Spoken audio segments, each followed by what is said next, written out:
Don't let your enemy use your strength as your weakness. अपने दुश्मन को आपकी ताकत का इस्तेमाल आपकी कमज़ोरी की तरह मत करने दीजिए। हेलो जी, नमस्ते, मैं हूँ काजल और KTGT में आपका बहुत बहुत स्वागत है। Let's no together and grow together.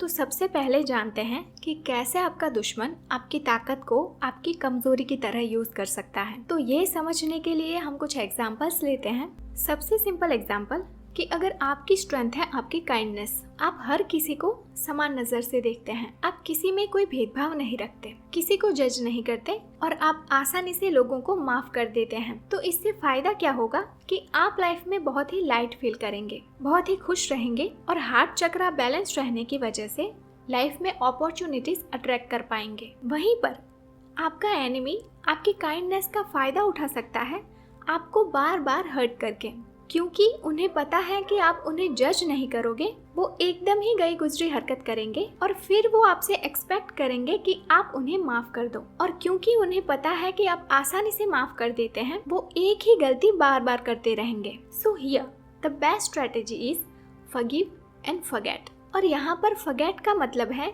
कि उस इंसान की गलतियों को भी भूल जाओ और उस इंसान को भी, and never let them come back in your life. And because you are a kind-hearted person, it's their biggest loss to lose you. Because अभी के टाइम में जहाँ रिश्तों की अहमियत कम होती जा रही है, it is a blessing to have a genuine and kind-hearted person in your life. दूसरा एग्जाम्पल लेते हैं। अगर किसी इंसान की स्ट्रेंथ है एनालिटिकल थिंकिंग, वो इंसान किसी भी चीज को सोचने के लिए दिल या इंट्यूशन से ज्यादा दिमाग का इस्तेमाल करता है। वो फैक्ट्स या इंफॉर्मेशन के बेस पर कंक्लूजन्स ढूंढता है। तो ज्यादातर केसेस में उनके कंक्लूजन्स राइट ही होते हैं, लेकिन ऐसे इंसान को रॉन्ग इंफॉर्मेशन के द्वारा आसानी से मैनिपुलेट भी किया जा सकता है। जैसे कि अगर ऐसे इंसान को कोई रॉन्ग इंफॉर्मेशन देकर उसके किसी नजदीकी इंसान के प्रति भड़काया जाए, तो वो उस बात को सुनते ही रिजेक्ट करने के बजाय सच्चाई का पता लगाने की कोशिश करेगा और एक बार तो अपने नजदीकी इंसान को भी शक की नजर से जरूर देखेगा, क्योंकि वो दिल की बजाय दिमाग की ज्यादा सुनता है। तो वो कभी भी किसी पे आंख बंद करके भरोसा नहीं कर सकता। तीसरा एग्जाम्पल,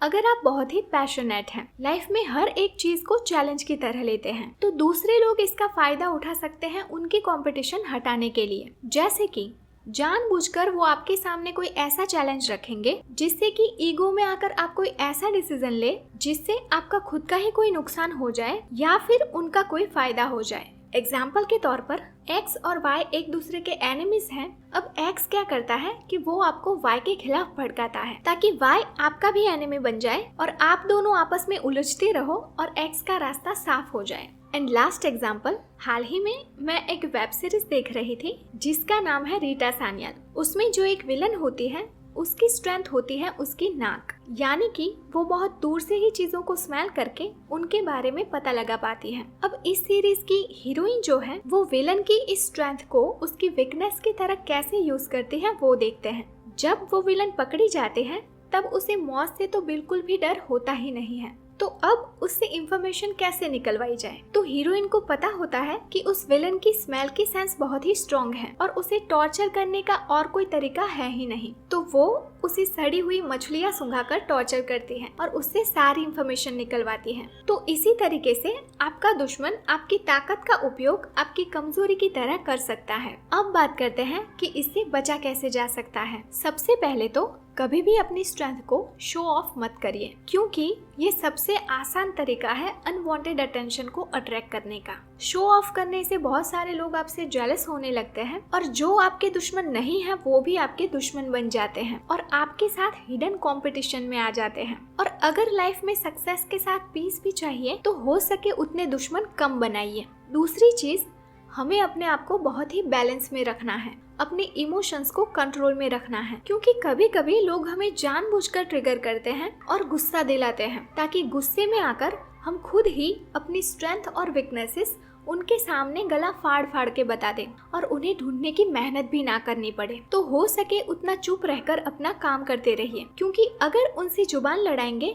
तो आपका टाइम वेस्ट होगा, लेकिन आपकी सक्सेस से मिलने वाला जवाब सबसे बेस्ट होगा। एंड लास्ट, हमें ईगो में आकर कोई भी डिसीजन नहीं लेना है कि उसने मुझे ये बोला कि तू तो ये नहीं कर सकता, तो अब तो मैं करके ही रहूंगा। अपना खुद का दिमाग यूज करिए, कि क्या आप खुद वो चीज़ करना चाहते हैं। अगर नहीं तो आपको किसी को कुछ प्रूव करने की कोई ज़रूरत नहीं है, क्योंकि वो लोग इतने इम्पोर्टेंट ही नहीं हैं कि आपको उन्हें कुछ प्रूव करना पड़े। तो ऐसे लोगों को इग्नोर करिए और आप बस वो करिए जो आपका दिल चाहता है, जिसमें आपको खुशी मिलती है और जो आपकी लाइफ को बेहतर बनाता है। तो ये वीडियो यहीं पर ख़त्म करते हैं। अगर आपको ये वीडियो हेल्पफुल लगी हो तो इसे लाइक और शेयर ज़रूर कीजिए और ऐसे ही और वीडियोस देखने के लिए अभी इस चैनल को सब्सक्राइब कर लीजिए और बेल आइकन भी प्रेस कर दीजिए, ताकि जब भी नई वीडियो आए तो तुरंत ही आपको नोटिफिकेशन मिल जाए। अगर आप इस वीडियो के बारे में अपने कुछ विचार जाहिर करना चाहते हैं तो कॉमेंट सेक्शन में बताएं। तो चलिए मिलते हैं अगले वीडियो में। तब तक के लिए stay blessed, stay beautiful, bye bye, take care, love and life.